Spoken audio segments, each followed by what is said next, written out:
Welcome back. You're listening to The Voice of Russia with me, Scott Craig, and now it's time for Meet the Media.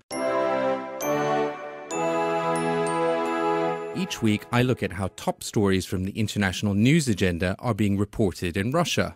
This week, I'm joined by Margarita Stewart from the Russian weekly paper Argumenty I Fakty. She's also managing director of Russian media services. Mark Hollingsworth is a journalist and head of the editorial board at the online magazine Russian Mind. He's also the author of Londongrad, From Russia with Cash. And Alexander Smotrov is from the Russian news agency RIA Novosti. Alexander, you were here last week and we spoke about Syria, but it's still a story that's continuing to generate headlines in Russia and around the world.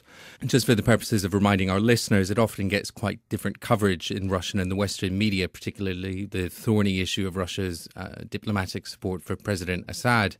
The latest news coming out of Syria itself is that the continuing violence in the city of Homs and the ongoing diplomacy at the UN General Assembly. But in Russia, there's been criticism, I understand, that the Western media coverage is essentially biased. Yeah, and we've got RIA Novosti sponsored poll last week when the majority of respondents told about this Western media biased coverage, but in a way the Russian coverage was biased in an opposite sense, so it was much more sympathetic towards the present Syrian president and the whole situation with, again, Russian involvement with trade and arms trade and just historic ties with Syria. So, again, if you want to have a fully objective coverage, probably it's the best ways to get both from the Western side, which also sympathetic in another way, and from the Russian perspective as well, and then you get more or less objective picture. I mean, it's hard to tell from these polls because obviously a poll is a snapshot. But from your understanding, what is it about Western coverage of Syria that seems to be irritating a lot of Russians? I think the most irritating thing was that many people feel that the Syrian developments will go the Libyan path. And this is the thing most people, especially those who remember the last year's events, they are most worried about. And on the other hand, again, as I said, Syria becomes more and more looking like Serbia in a way, because 10, even more than 10 years ago, the Russian people were as sympathetic to Serbians in the wake of Western bombings of Belgrade. So, and again, there is some subtle diplomacy going on now with the Russian foreign minister last week going to Syria, and this week we've got the head of the international committee of the Duma coming to Syria, trying again to persuade them for talks. Margarita Stewart, in your view, is there a fundamental difference in the way that the Western media and the Russian media, it may be wrong to sort of look at them as monolithic blocks. Western media are quite diverse, Russian media too are quite diverse. But generally speaking, is there a fundamental difference in the way they've approached this story?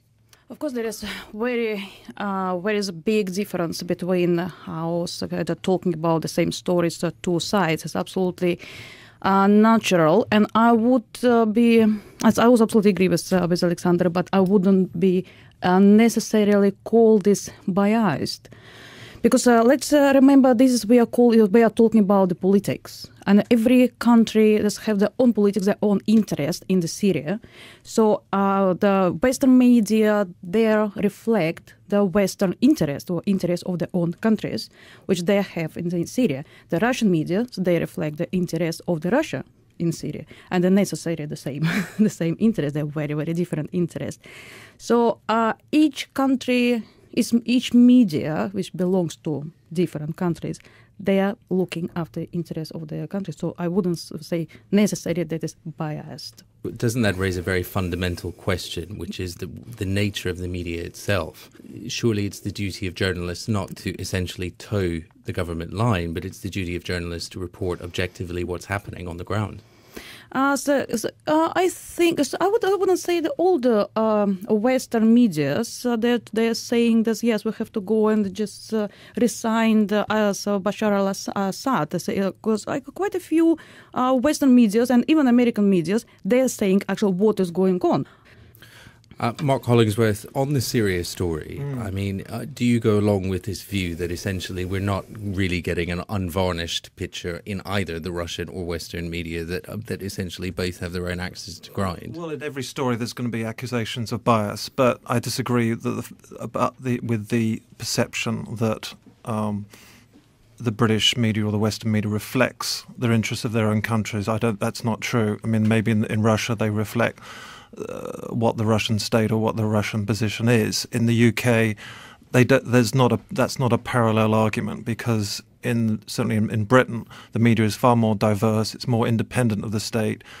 British media coverage does not reflect what the government wants or what the government says. It's much more confrontational. It's more independently minded. So you've got a whole diverse range of opinion on Syria. And journalists in this country will approach a situation like Syria more on the basis of broadcasting what they see in front of them. What they see in front of them is Syrian police shooting, torturing, killing, raping their own citizens.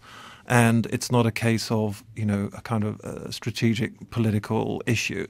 British journalists are in Syria, particularly television, are broadcasting in front of their eyes ordinary Syrian people being shot and killed by government troops indiscriminately often. And so I think it is quite different. I mean, but the big difference, I would argue, with Western media is that there's a wider range, and there are parts of the British media who will reflect a government position, but you've also got another 60% who will have different views. Is that view essentially correct? I mean, in terms of the Syria story, we've heard a lot about Russian diplomatic efforts. There was the visit of Sergei Lavrov and so on. Are there media outlets in Russia that are actually offering a critical view of that? Because it seems that actually very little on the ground has been accomplished, actually, despite Russia's attempts to try to engage with Assad. Alexander? Yeah, and I actually wanted to follow up with what Mark said. Obviously, Western media have much more resources to report from the ground. I mean, both technical and personnel and so on.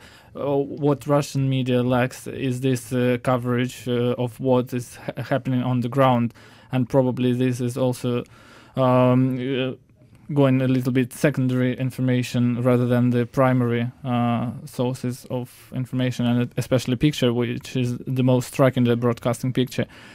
And going back to what you asked about the perception, probably again it's the thing with the media going more in the way more or less with the government, because again they reflect the public point of view, because many Russians they've been to Syria, they worked in Syria because of these contracts even in Soviet times, and still people knew and remember how it was, and maybe many of them still think that the things could be that way. And on the other hand, we saw how Lavrov and others were received in Damascus last week with all these Russian flags and so on again, and it's kind of mutual reflection of feelings, popular feelings, but still it shouldn't be forgotten with what we saw on the ground in the Western media. So two sides of one story. We need to move on, because Syria is obviously a big story that we're going to keep coming back to again and again, particularly as the situation on the ground is still dire. But obviously we're in a highly political season with the presidential election coming up on March 4th.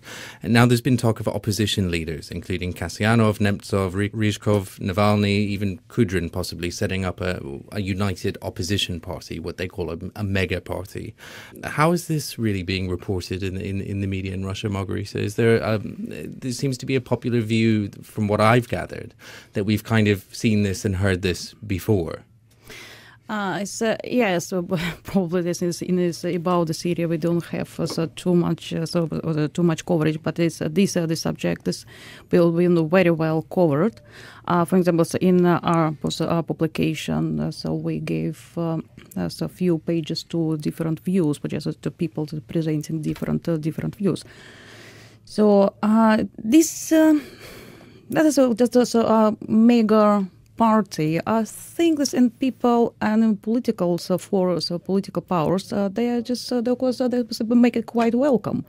We don't know what will happen. So when this coalition will be formed, but so people quite welcome, and media talking about this quite positive views. So is the opposition movement in Russia, if I can call it. I mean, it's a diverse spectrum of people with diverse agendas, but is the opposition movement getting the right and objective level of coverage in the media that you think, as a journalist, they should?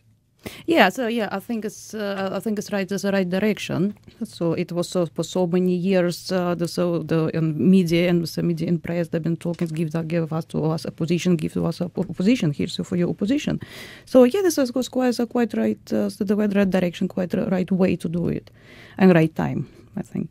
So. Mark Hollingsworth, I mean, on the question of the representation of the opposition in the Russian media, from your understanding and your perspective, I mean, are the Russian media getting that balance right? I think what Margarita said is correct. They're gradually and slowly, rather painfully slowly, getting it right. But there's a long way to go, because obviously the majority of the Russian media is pro-Putin, pro-state, and the opposition has got a huge task to sort of even get on a level playing field. So I'm not sure. I mean, I just think the fact that there've been demonstrations against Putin and he's been booed at certain events, and you've got all these protests going through Moscow, and there've been people a bit more vocal in protesting about that, is obviously a good sign. But it's a pebble in the sea, and so from the Western perspective, it's to be welcomed, but I think it's a long way to go. Alexander, is it fair to say, I mean, as Mark has, that the majority of the Russian media are pro-Putin? There is this kind of popular conception that the Russian media are essentially, there's a Western perception that the Russian media often act as cheerleaders for Putin. Is that, in your view, accurate? It depends on what you consider as a majority. If you see the coverage, obviously, because the Russian state television, they have the biggest coverage across the nation, so like 99% of the coverage. And if we have 2 or 3 channels who are state-run and campaigning heavily for Putin, obviously, again, this is the majority, because for many people it's one and only source of information. But if you consider the wider picture of the Russian media, and in terms of number of media outlets, of course the majority are private. But again, if you see the audience and the reach of the media, so the picture would be a little bit different, closer to what Mark said. But regarding the question of the new united opposition force, again, it's not the first time when the opposition forces try to unite in some kind of single political unity or something like this. But in the past, all these attempts were overthrown by personal ambitions of the people who initially got together, but then they couldn't do some kind of joint tasks, and they wanted to be in the first carriage, every single one of them. And this was the primary reason for all these attempts to collapse. This time they have very good reason to be united, because otherwise they could be eliminated at all, especially this non-parliamentary opposition who are not in the parliament. Just a reminder, you're listening to Scott Craig on The Voice of Russia, and this is Meet the Media, where every week I look at top stories from the international news agenda. This week with my guests, Margarita Stewart, Mark Hollingsworth and Alexander Smotrov. The other big political story as well is the presidential debate, or should I say lack of presidential debate. There were plans for the presidential candidates to appear in a debate. Vladimir Putin said that he wouldn't take part, but he would send a representative. The other candidates followed suit. Margarita Stewart, I mean, on the surface of it, it kind of seems almost absurd. How is this really being received in the Russian media? So probably here's in Russian